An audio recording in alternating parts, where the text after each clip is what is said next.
Que a paz do Senhor Jesus seja com você, meu amigo e irmão em Cristo, e que nós, nesses dias finais que aproximam a volta do Filho de Deus, venhamos estudar a Bíblia e compreender as verdades contidas nela para o nosso bem espiritual. O mundo jaz em trevas e é necessário que os discípulos de Cristo, o povo de Cristo, sejam de fato a luz do mundo. Tempo sombrio se aproxima, porque depois que vem a tempestade virá a paz. E a paz que vem é a volta do nosso Senhor Jesus Cristo. Levará para sempre dessa terra os seus remidos e santos. E é necessário que compreendamos então os deveres que nos cabe nesse momento fazermos. Devemos nós orar, buscar o Senhor e cada dia nos alegrar na sua presença e na esperança que muito breve estaremos com Ele. É preciso que todos estudem a Bíblia.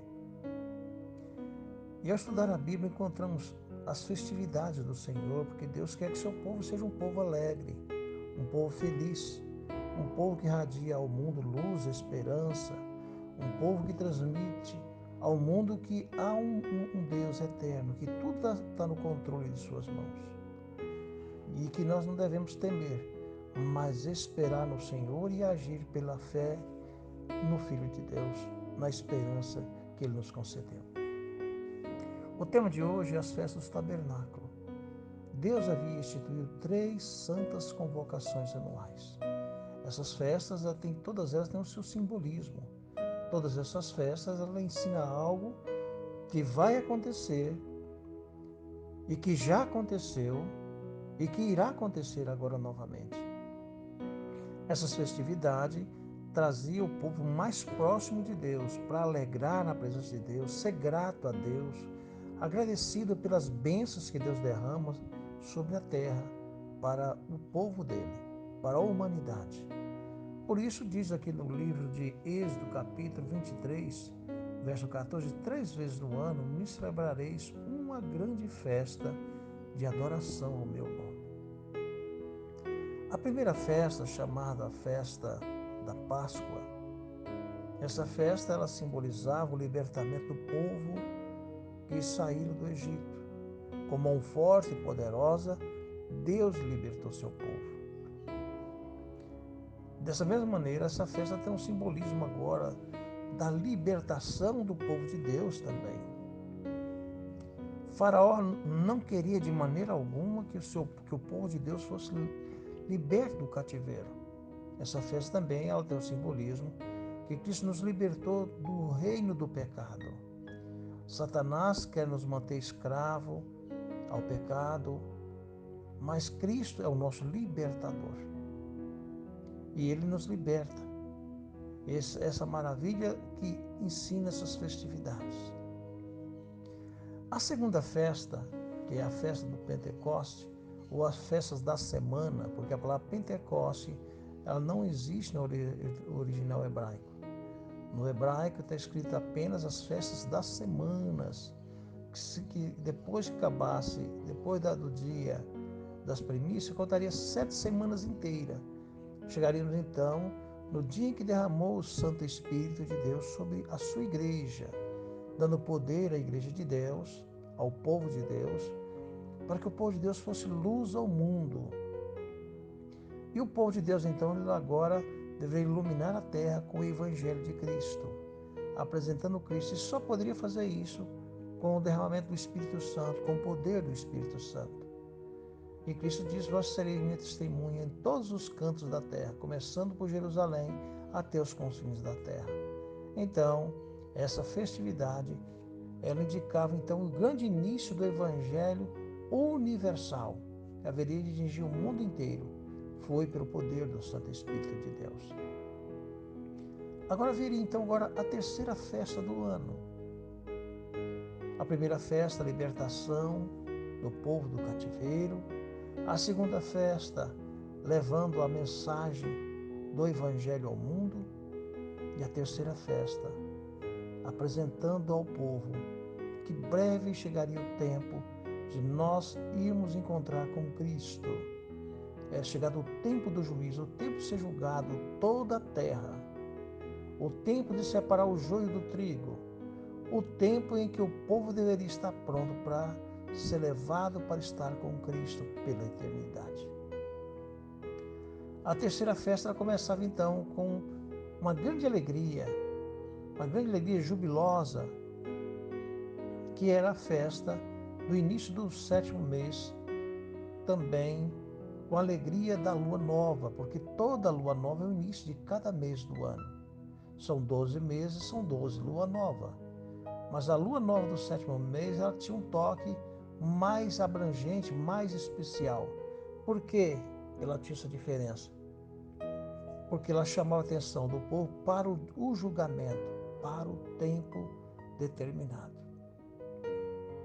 Então, no sétimo mês, no dia do toque das trombetas, no dia da lua nova, o povo se alegrava com todos e agora teria 10 dias para chegar o dia da expiação, o dia do perdão, o dia de Yom Kippur. É o único dia do ano que o povo tinha um encontro com Deus, porque naquele dia era passada em revista a vida de cada indivíduo. O que você fez durante o ano seria agora passado perante o Senhor. Houve arrependimento, abandono de fato dos pecados cometidos. Você naquele ano você buscou mais santificar ou voltou mais a regredir ao mundo do pecado? Então era agora o dia do julgamento. Então nesse dia era passada em revista a vida de pessoas. Muitas daquelas pessoas não passariam pelo tribunal de Deus, entrariam no quadro do julgamento. Muitos morreriam no ano seguinte, porque ainda Deus, na sua misericórdia, concedia mais um tempo para que a pessoa se reconhecesse dos seus maus caminhos. Deus fez isso com Caim. Caim disse: eu sairei da tua presença e quem me encontrar vai me matar. Deus disse: não, vou colocar um sinal para que ninguém toque em você. Era para que Caim reconhecesse que havia pecado contra Deus e que voltasse para Deus. Deus não tem prazer na morte de um pecador, mas antes que ele se arrependa dos seus maus caminhos e se converta. Esta é a alegria de Deus. Mesmo no dia do juízo era passada aquelas pessoas, mas Deus, na sua misericórdia, dava ainda para as pessoas uma oportunidade, um privilégio de reconhecer que errou, de mudar suas atitudes. Mas muitas vezes as pessoas têm os seus corações endurecidos, porque Satanás faz isso. O pecado endurece o nosso coração. E quanto mais teimamos em pecar, mais duro o coração nós ficamos. Por isso diz a Bíblia: se hoje ouvir a voz do Espírito Santo, não endureçais o vosso coração. O endurecer do coração está no homem, quando o homem não para raciocinar que ele está pecando contra Deus. Ele está fazendo algo contrário aos princípios do Evangelho de Cristo. E assim ocorria então essas festividades. Passado o dia da expiação, depois que as pessoas sentiam o perdão de Deus, sentia que Deus havia perdoado, então havia agora o regozijo, uma grande alegria na sua alma, porque agora sentia paz com Deus. É justamente o dia de Yom Kippur, é o tempo que nós sentimos a paz com Deus. Então o povo agora iria celebrar as festas dos tabernáculos. Essa festa era a festa do sétimo mês.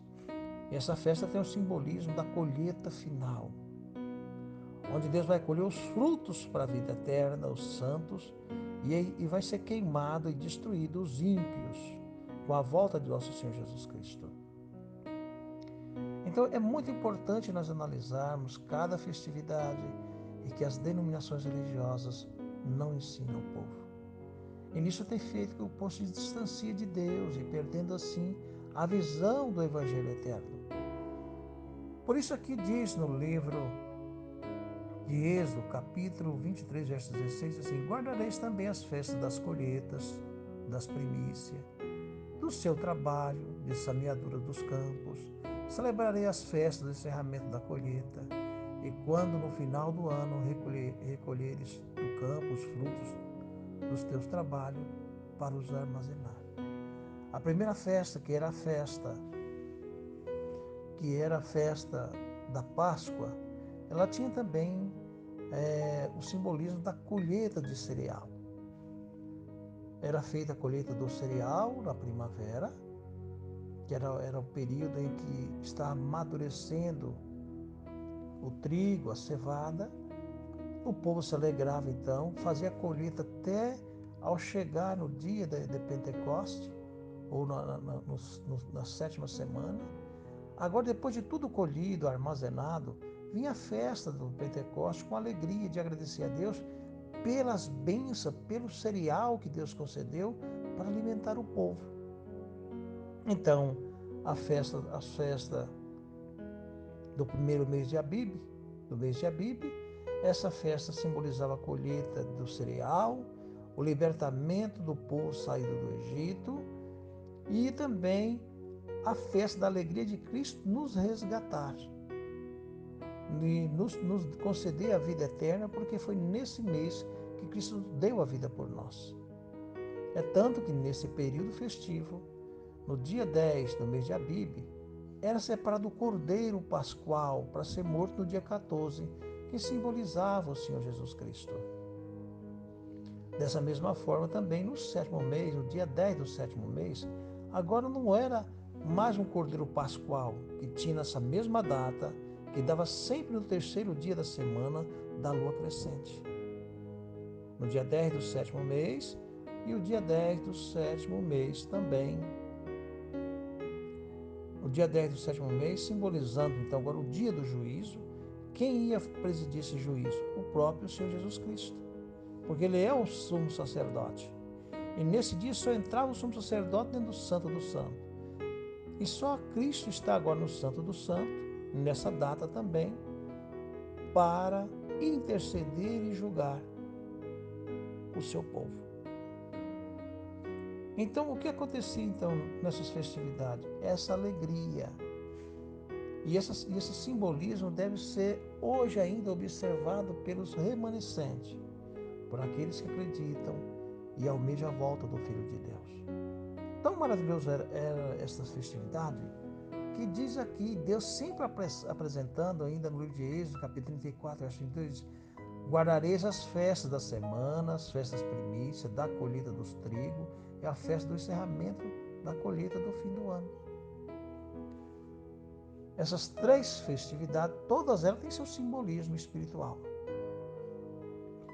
Uma apresenta a morte de Cristo, o livramento das pragas, o derramamento do Espírito Santo e a colheita final, a volta do Filho de Deus.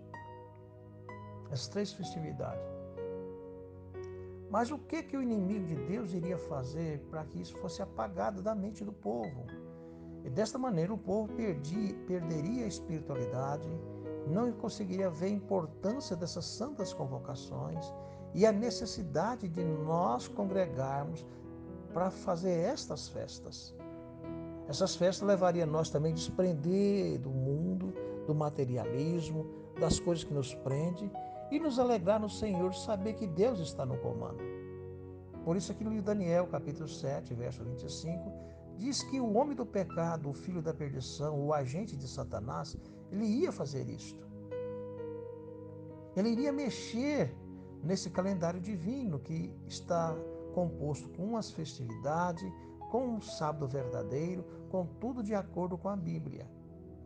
Então esse inimigo de Deus e do homem, ele ia falsificar um calendário, ele iria criar umas festividades pagãs, ele ia tirar desta maneira da mente do povo, a presença do Eterno, porque levaria o povo a negligenciar essa preparação para as festividades.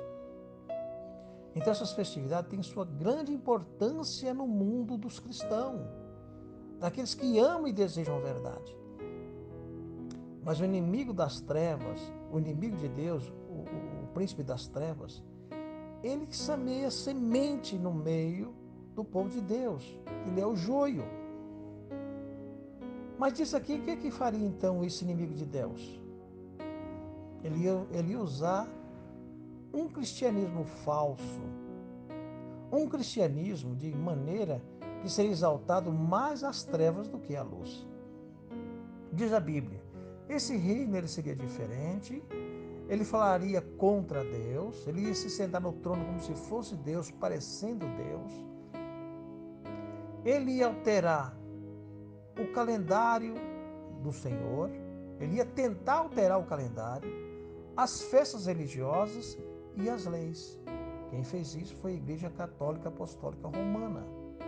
E desta maneira também o protestantismo seguiu as suas mesmas regras.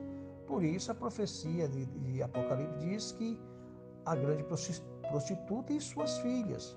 Porque as denominações religiosas, de uma maneira ou de outra, iam seguir o que a mãe apostata ensinou.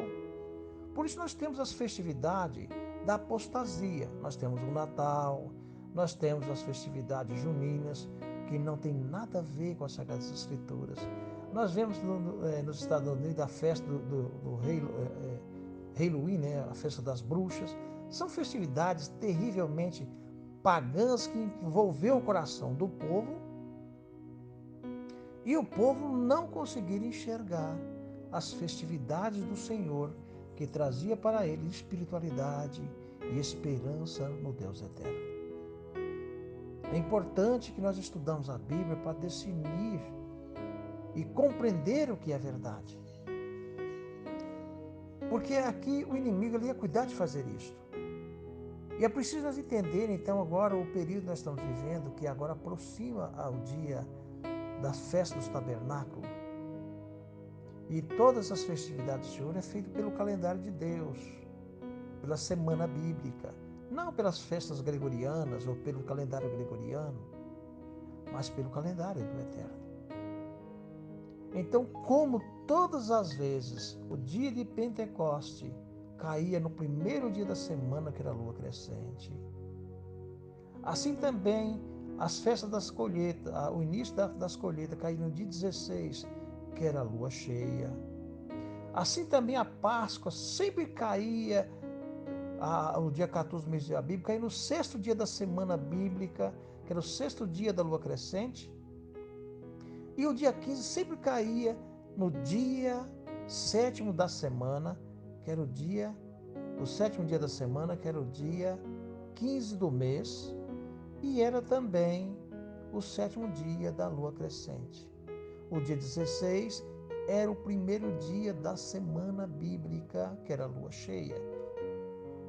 Enquanto quando as pessoas dizem que o calendário lunar não existe e que não foi o calendário de um ciclo contínuo como é o calendário gregoriano, dizer que é o calendário bíblico, as pessoas não estudaram a Bíblia para examinar a verdade contida na Bíblia Sagrada referente ao calendário de Deus, porque no livro de Gênesis, capítulo 1, verso 14, diz que Deus pôs as luminárias para medir dias, meses e anos. Gênesis 1, verso 14.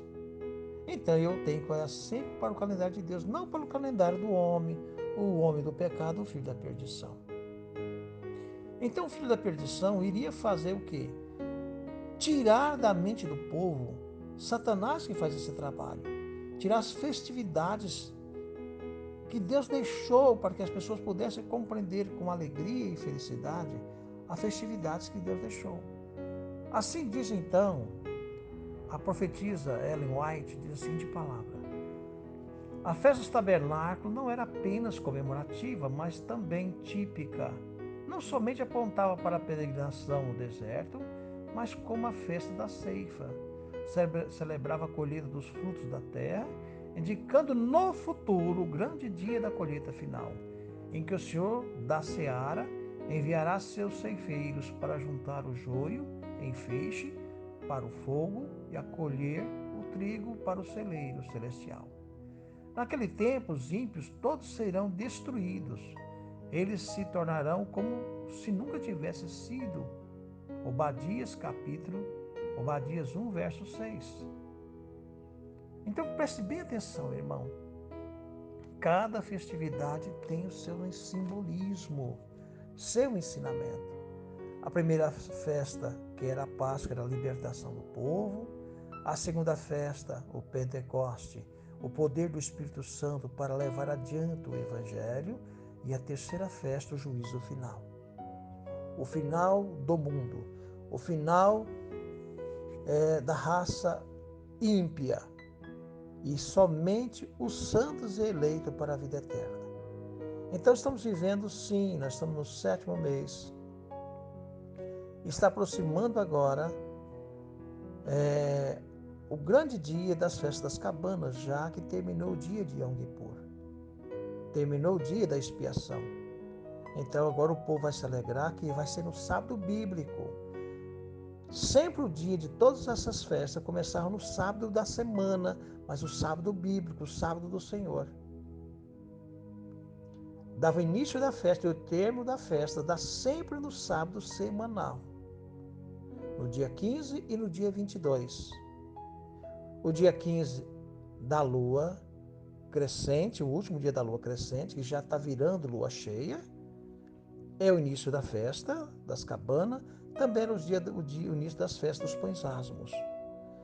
Depois era contado então, vinha então agora o último dia das festas, que era o último dia das festas, era o 7º dia da lua cheia, e já terminando, já iniciando já para o início da lua minguante. É maravilhoso o ensino das Sagradas Escrituras. Isso acontecia no 1º mês e também no 7º mês. Então é importante que nós estudamos a Bíblia, buscamos examinar para compreender a verdade para o nosso tempo presente. E diz assim: o povo de Israel louvava a Deus nas festas do tabernáculo, ao evocarem à mente a sua misericórdia pelo livramento da escravidão no Egito e do seu termo. Cuidado pelo deserto, regozijavam-se também pela consciência que tinha do perdão e aceitação. Mediante o serviço do dia da expiação apenas terminado, mas quando os resgatados do Senhor houverem sido com segurança recolhidos na Canaã celestial, livre para sempre dos cativeiros da maldição, sob o qual toda a criação geme e está justamente com dores de parto até agora. Romanos 8, verso 22. É importante nós compreendermos toda esta verdade que Deus tem para nós. Estudando a Bíblia, entenderemos que chegamos o tempo de nos alegrar no Senhor. Então, está aproximando agora o dia das festas das cabanas, já que terminara o dia da expiação, já que terminara o dia de Yom Kippur. E todos devem estar cientes e regozijando na sua alma a alegria que o Senhor tem nos concedido, o perdão para o seu povo. Daremos continuidade no estudo e que Deus nos abençoe. Vamos orar? Senhor e eterno e grandioso Deus, agradecidos somos pela tua bondade e pela tua misericórdia. Perdoa os nossos pecados, que são muitos, Senhor. Tomai sobre o teu cuidado a nossa vida, Senhor. Salve o nosso povo, salve a nossa nação. Ajuda, Senhor, que o povo possa dar ouvido à tua mensagem, que o nosso país possa ser o país de luz que ilumine ao mundo o Evangelho de Cristo.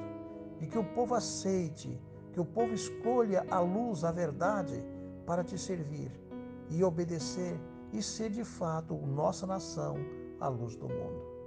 Tenhas misericórdia de nós, Senhor Deus de Israel. Livra-nos do mal que cada dia tem nos aproximado e nos dê a graça e o poder que emana do céu. Pedimos também em favor dos nossos governantes, que ainda possam sentir cada dia a influência e o toque do teu Santo Espírito, para que nossa nação possa conceder ainda liberdade religiosa, para que o seu povo possa proclamar as boas novas. Tens misericórdia de nós, é que te pedimos e agradecemos, em nome do Senhor Jesus, que vive e reina para todos sempre. Amém. Querido amigo e irmão, se esse estudo teve algum valor para você, compartilhe e incentive outros a estudar a Bíblia. Que Deus o abençoe e o guarde.